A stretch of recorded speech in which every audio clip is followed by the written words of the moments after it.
in today's video, I'm going to be doing a review of a current subscriber's financial situation. She's 30 years old, she's a mom, she's got some debt, she makes decent income, but she's trying to figure out how to tackle and prioritize everything so she can make the most progress going forward. I'm going to start out today's video by reading through a bit of her situation so you understand what's going on, and then I'm going to look over her debts. We're going to come up with a plan of action to tackle them, and we'll look at her investments. She says she contributes to her 401k, as well as she's got some money that she's invested in a Robinhood account. Oh, and she also has some money set aside for her kid, and she just got life insurance. So we're going to take a look at all of that and just see if I can help position her even better. She's already done several really great things to establish herself and put her in a really good financial position, especially being 30 years old and being a single mom. That alone is so hard, so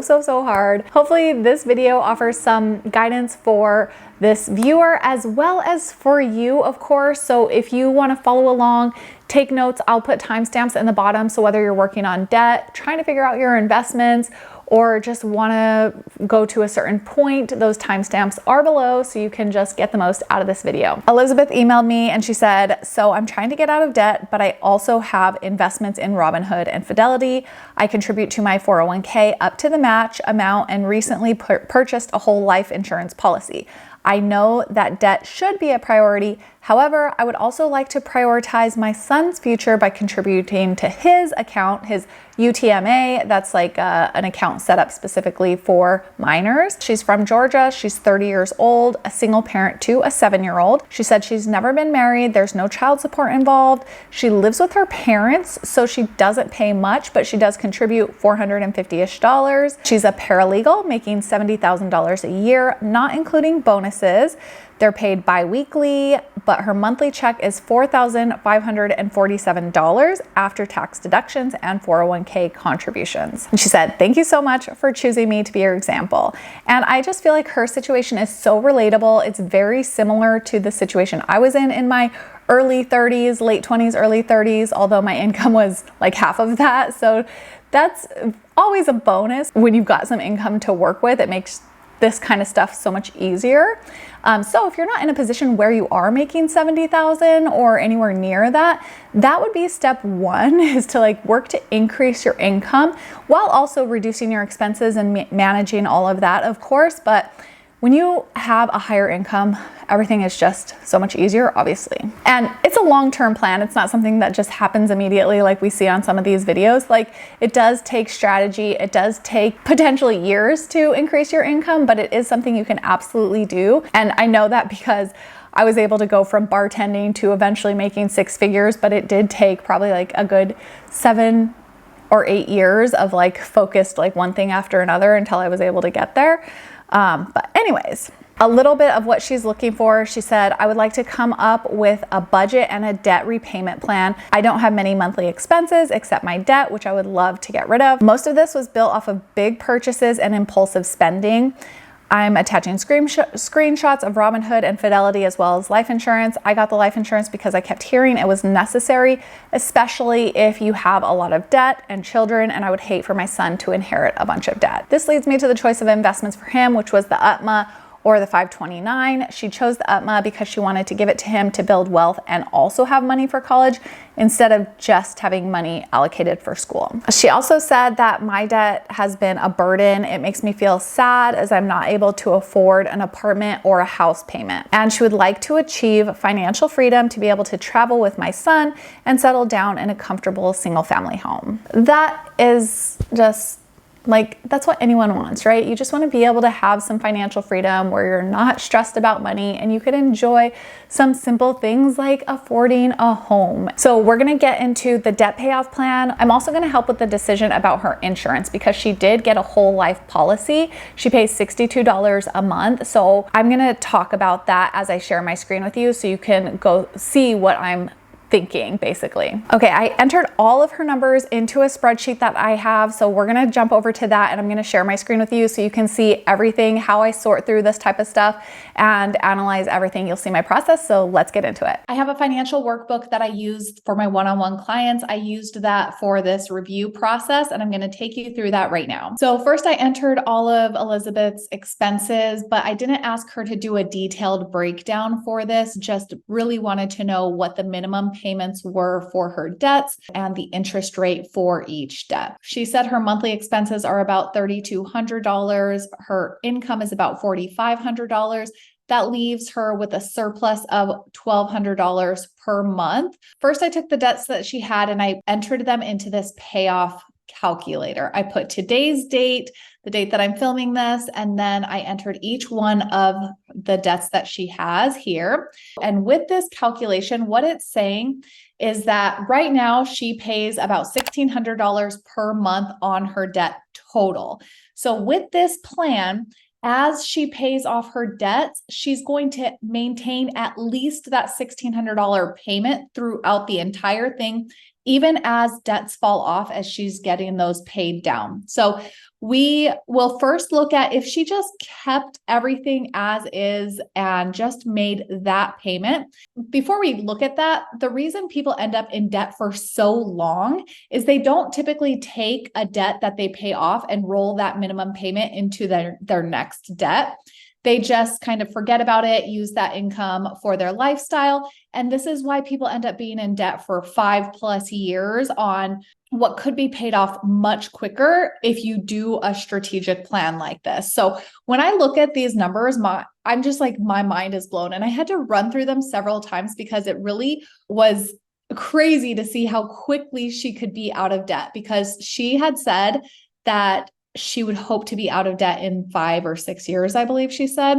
And so just looking at this, if she made this payment monthly, it would take her 2 years and 3 months to be out of debt. She'd be out in April of 2026. And she would pay $10,000 in interest throughout that 2 years and 3 months timeframe. So what I did was I ran some different situations. Like, what if she, instead of paying $1,600, she added that $800 surplus that she has to this? That would make it a payment of $2,433. She would cut her interest in half. So instead of paying $10,000, she'd pay $5,000, and she'd be out of debt in June of 2025. So 1 year and 5 months instead of that 2 years and 3 months. But if you're running numbers and trying to get out of debt, I highly recommend going through a calculator like this because it can show you different situations and how much paying extra would make an impact. And then you could decide if it's worth it to pay the extra and how much extra in order to save yourself some time and money from the interest that you would reduce it by. So what I'm recommending is that she takes this high interest card that she's paying on. She's paying 28% interest and it's a $12,000 balance. So instead of having $5,000 in a savings account, I'm recommending that she takes $4,000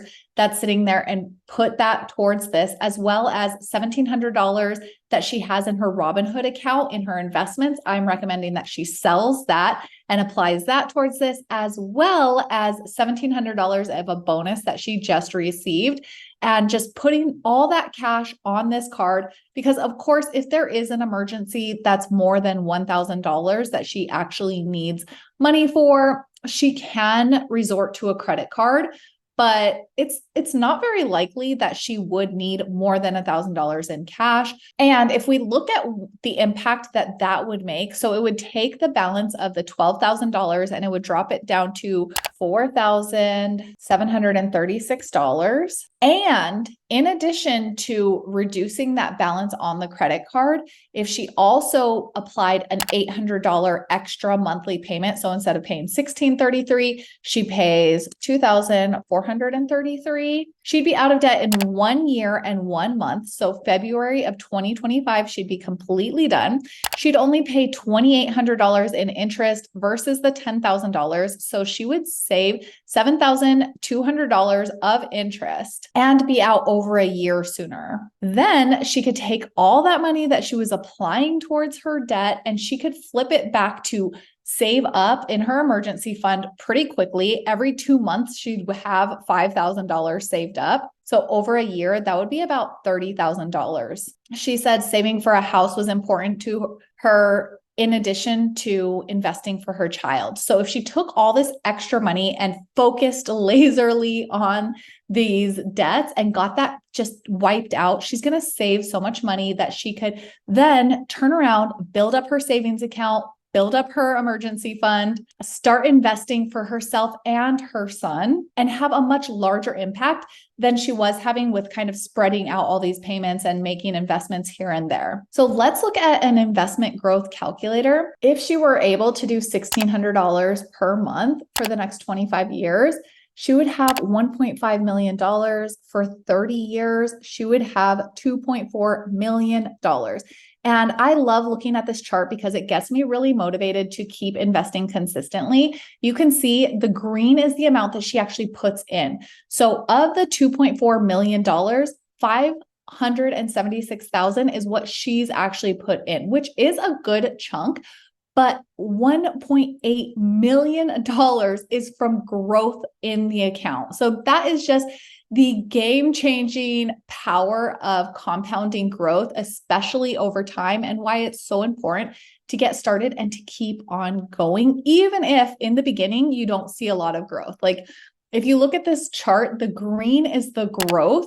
You can see it's not very much in the early years. It's not until the later years where that yellow, which is the growth, becomes a larger and larger portion of the account. Now that we've looked at how quickly Elizabeth can knock out this debt and save a ton of money, and we've looked at what that can grow to over time, let's go in and review some of her investments, and then we'll talk about the insurance piece. Okay, so when Elizabeth sent me all of her investments, I came into Google and I entered them all. So you can see all these tabs up here are different investments that she owns. And the reason I did this was because I wanted to see the expense ratio, which you can find right here just by entering in the symbol of the investment that you have. It'll pull up this little chart so you can see the performance over time if you expand it out here. So you could see past performance and you could also see the fee right here. So I did this for each and every one of the investments that she sent over. Then I took each one of those so that I can see them on one page. I can see the fees clearly. So overall, I've averaged them out. She's paying 0.61%, which is not terrible, but she could reduce this drastically if she makes some changes that we'll talk about. What I really wanted to see is how she's invested overall. She did a really great job of picking low fee funds. And the highest priced fund that she has is her target date fund. Oh, the crypto one's pretty high too, but she has such a small amount. That is what it is. But her target date fund, she's paying 0.64%. I have another video that I'll link over here that talks about target date funds and the problem that I see with them. So if you are in a target date fund, take a look at that video because it goes through a much more detailed explanation of them. I split this out into 2 line items because it is an international and large cap fund. I wanted to see the overall structure of it. So that's why it's listed as 2, but really it's just one fund. So this chart on the right, this shows the breakdown of her allocation. So large companies, international, mid-size, small, emerging markets, and bonds. The reason I wanted to do this is because she has several different investments across her Robinhood account and her IRA. And I wanted to see if she's just duplicating herself a lot, which she is. So you can see everywhere that it says large cap, these are very similar, if not identical types of investments. So it's almost making your portfolio a little more confusing than it needs to be. Like you really only need one large cap, and having a large value and a large growth, those two together are included in the large cap. Just if you want to simplify your portfolio, you can look at those things to see like, okay, what can I consolidate into one large cap, one small, one mid, one international, if you did want to have some diversification.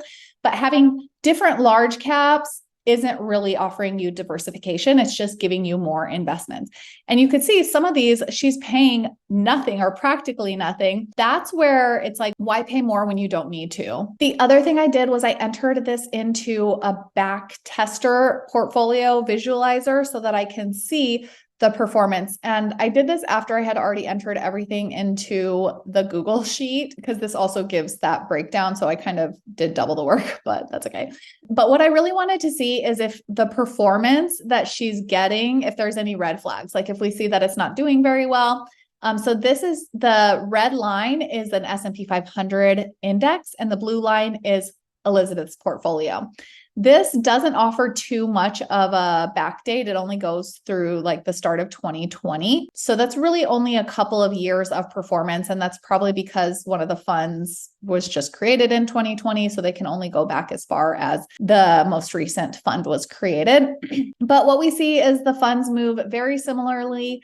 Elizabeth's portfolio is doing actually a little better than the S&P 500 by itself. But you can see it kind of evens out. And I would guess that if it was over a longer period of time, that's how it would be as well. But that's just good to look at, because what you don't want to see is your portfolio performing way lower than the S&P 500, which you can get for a very low cost. Okay, this is the performance of her target date fund that she has, the T. Rowe Price 2060. I use this site called Morningstar because I like to see the line by line here.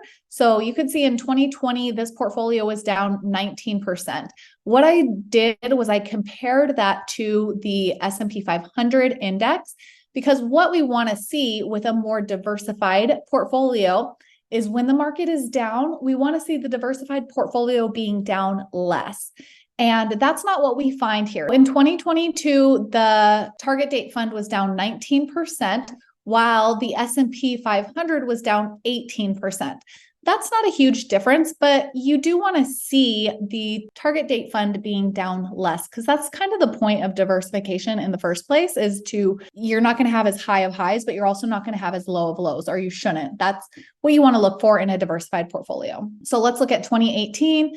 The S&P 500 was down 4%. 2018, the target date fund was down 7%. Now let's look at an up year. In 2023, this fund was up 20%, while the S&P 500 was up 26%. That would make me want to get rid of the target date fund and swap it out for a few different funds if you did want to maintain that diversification and not just get all in the S&P 500. Again, take a look at that target date video for more explanation on this. Now, regarding the insurance, Elizabeth said that she recently signed up for a whole life insurance policy. It's a $100,000 policy, and she pays $62 per month. So there's a company called Policy Genius that you could run different side-by-side comparisons by like entering your information, like your general information. I entered her age and I made some general guesses about her. And for a $100,000 policy, she really could be doing term life insurance and pay like $10 per month for that same amount of coverage.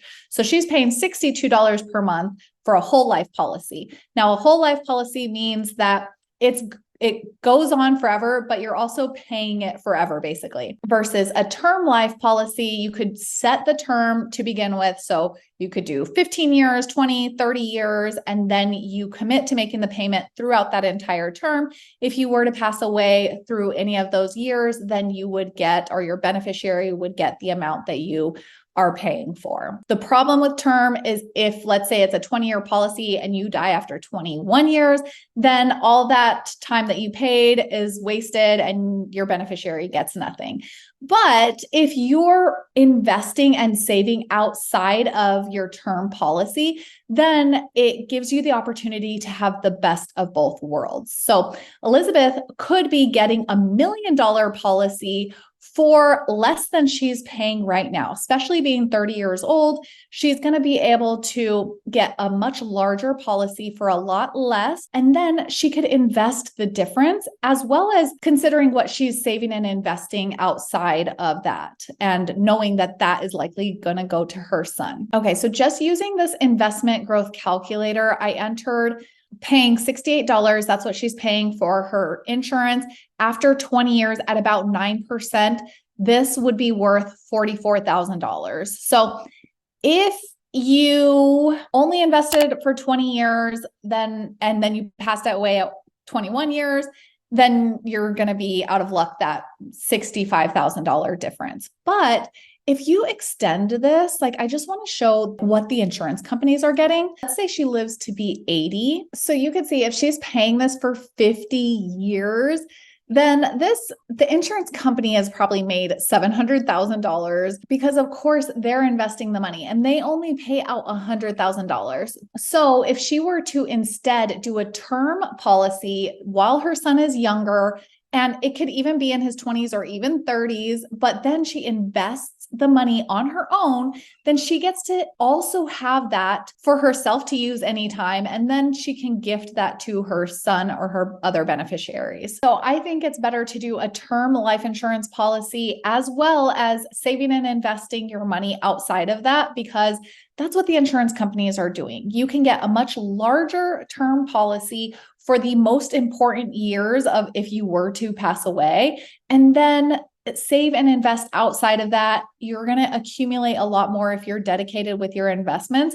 And instead of all that money going to the insurance company, you actually have a much larger balance in your own investments at the end of the day, especially if you do end up living a long, healthy life, which most people statistically are very likely to do. Thank you so much, Elizabeth. I'm so excited for your financial future. I think you're really positioned well as long as you take a strategic and focused approach. You don't have to do the max and put all of your free money towards your debt, but if you put a good chunk of it, you'll be out of debt so fast. You'll be able to then take that money and turn it into an emergency fund and then a home savings fund, and then you'll be investing before you know it, and your net worth is about to skyrocket. I cannot wait. I hope you keep me updated.